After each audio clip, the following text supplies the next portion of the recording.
Well, again, I'm not as deep an expert on that as I am on vaccines. Now we need to go and look in families to find those people who may be sick and remove them and isolate them. We want to thank you for turning folks in and making sure we are all safe. For the world at large, normalcy only returns when we've largely vaccinated the entire global population.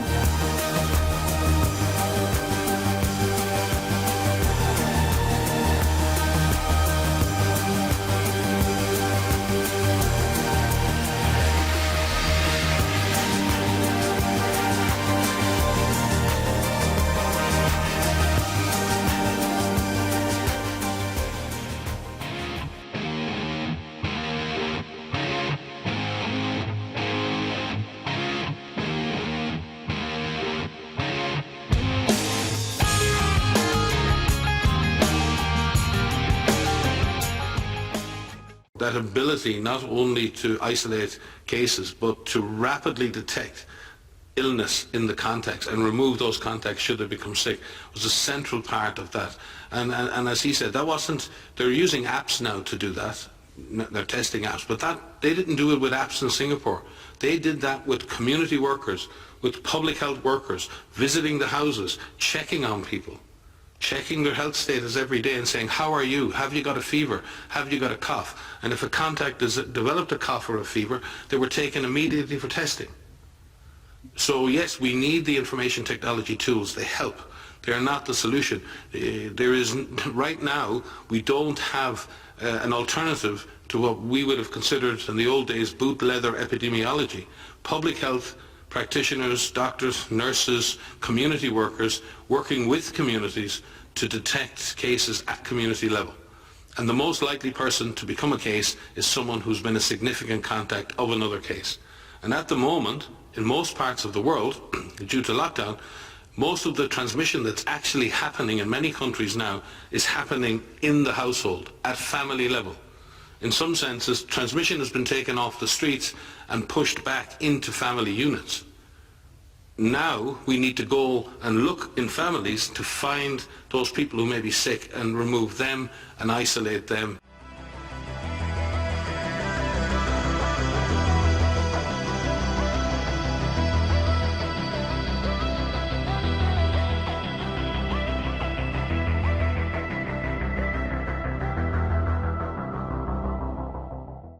Motivated by vocal outcries from politicians and military officials, FDR signed Executive Order 9066, empowering the U.S. Army to designate areas from which any or all persons may be excluded. He later formed the War Relocation Authority to establish 10 permanent camps, housing nearly 120,000 Japanese Americans, mostly from the western United States. 2/3 of those interned were native-born American citizens. With only 6 days to dispose of their possessions, residents were forced to sell their belongings and even their homes for small sums of money.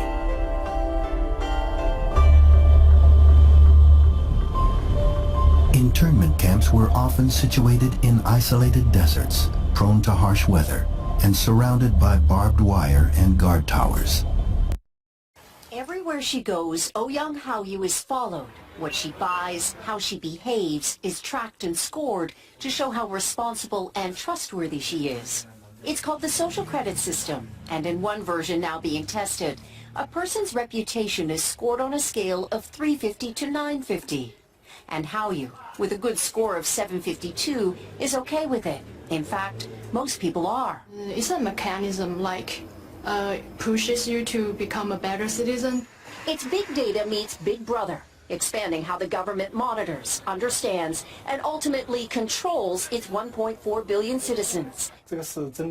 Thanks to advances in artificial intelligence and facial recognition, and a web of more than 200 million surveillance cameras. Are people bothered by privacy concerns? We think the lot of camera keep the safety is really good. We can accept it.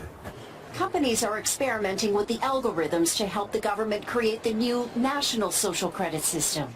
The government also has pilot projects. In one, citizens are required to do hours of unpaid work to get benefits. And scores are docked for things like littering, a messy yard, gossip, even jaywalking. Video of offenders is shown on the local news. And information collectors like Zhou Aini are paid to report on their neighbors. Her quota, 10 entries a month. Like the man who carried a drunk person home. A good deed, she says. Good social credit gets rewarded with perks like cheap loans and travel deals. But a bad score means public shame and worse.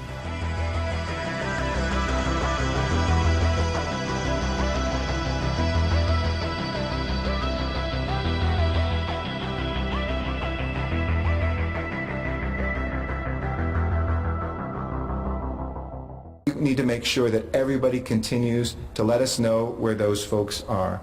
If you've observed recurring violations of the Safer at Home order, please continue to let us know at coronavirus.lacity.org/business violation. You know the old expression about snitches? Well, in this case, snitches get rewards. We want to thank you for turning folks in and making sure we are all safe.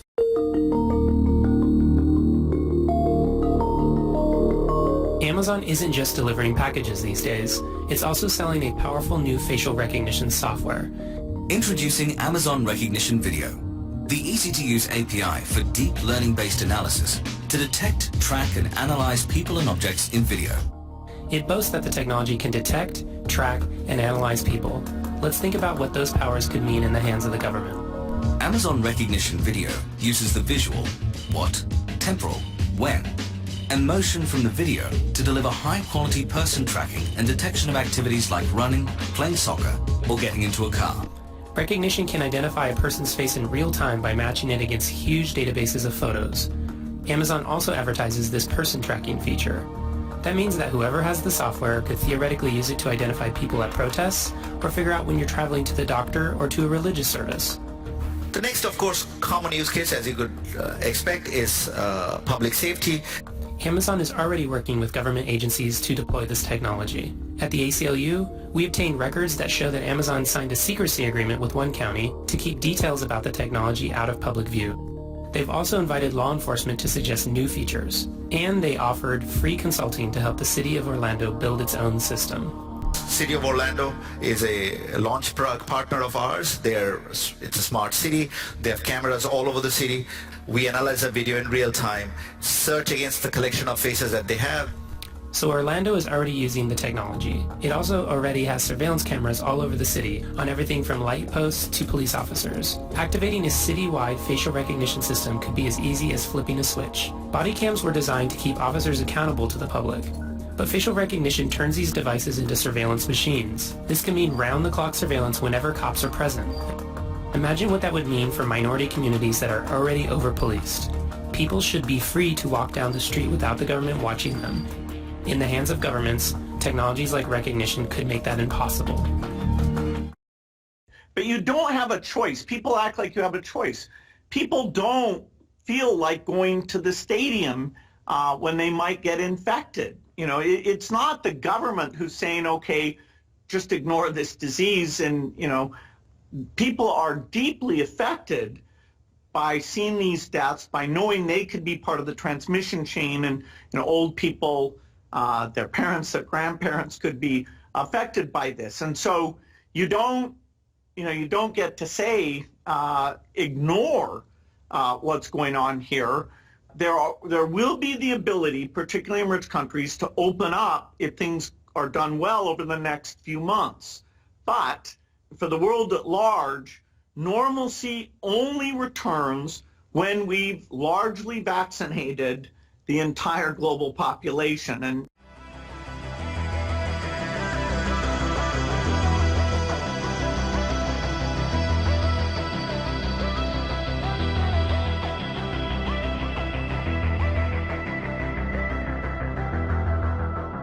an apparent New World Order numbering of the world's population is in the works, which will affect and impact every human being on the planet from the first day of birth forward. This is a schematic of the game plan. It's called ID 2020 Alliance and is the most comprehensive surveillance database probably to date. As you can see from the international organizations involved, governmental agencies feeding it, statistical data, and the countries that would fund it. If you look closely, you'll see the importance vaccinations will play in the alliance, and the apparent role that Big Pharma will take in providing ever-increasing numbers of vaccines, which probably will never see legitimate scientific testing for safety or efficacy. The other point that should strike you when viewing the schematic is the apparent close relationship between Gavi, and the United Nations UNICEF. The ID 2020 Alliance describes how and when it was launched. Gavi was officially launched at the World Economic Forum in 2000, at a time when multiple organizations were pursuing siloed approaches to immunization.